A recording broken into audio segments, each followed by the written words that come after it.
Kakagising ko lang. Tapos, syempre nagpasalamat. After magpasalamat, kaya tumayo. TikTok. Kaya napanood ko, sabi doon, bibigyan ka ni Lord ng blessing na para sa'yo pag alam niya nang kaya mo nang i-handle yung blessing na yon. Siguro hindi ko pa kaya i-handle yung blessing. Siguro sobrang laki nun. Lord, ang laki nun, no?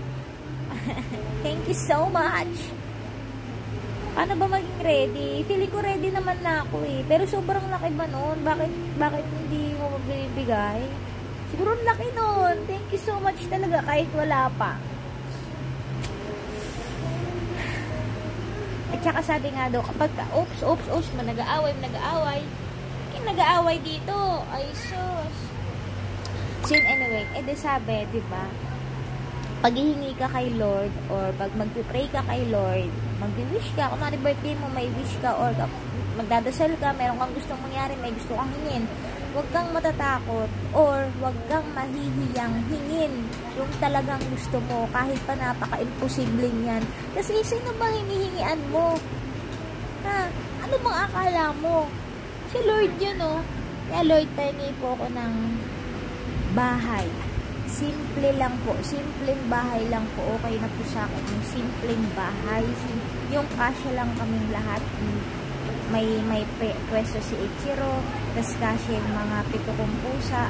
Okay na po ako dun. Bigyan mo lang po ako ng sarili kong bahay, Lord. Sa magandang environment. Sa safe environment, okay na po ako dun, Lord. Ako nang bahala magtrabaho. Kaya ko pong magtrabaho, kaya ko pong magsikap, Lord.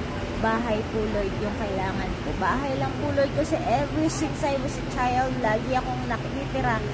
NPA ako, kaya ngayong sabi ko, paglaki ko, promise, pag kaya ko nang bumukot, hindi dahil malaki yung ulo ko, hindi dahil kaya ko na magsulong. Pinramis ko sa sarili ko kasi ang hirap makitira. Promise. Kaya, pinramis ko sa sarili ko na kapag kaya ko na, magbubukod ako.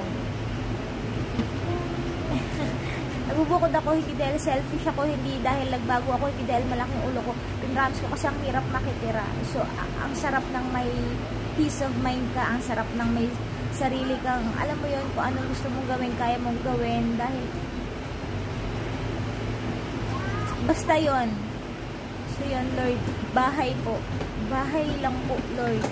Yun lang po, Lord. Hindi ako mahihiyang humingi sa'yo. Kasi, si Lord K. Ikaw yan, oh, Lord. So, yun. Kung hindi ko pa kayang i-handle yung malaking ng blessing para sa akin. Kasi hindi mo pa siya binibigyan hanggang ngayon, eh. Kahit bahay po, Lord. Okay na po. Simple lang po ang pangarap ko, Lord. Bahay lang po talaga, Lord. Pero kung syempre, kung may plano ka talagang bigyan ako ng mas malaki, kasi gusto ko rin naman, mas malaking blessing. Kasi gusto ko rin naman maging blessing sa iba. Kasi you know naman, hindi naman talaga ako madamot, Lord, diba? You know me, you know everything about me. So, Lord, ikaw nang bahala, Lord. Thank you so much. Wala pa man, thank you so much. Good morning.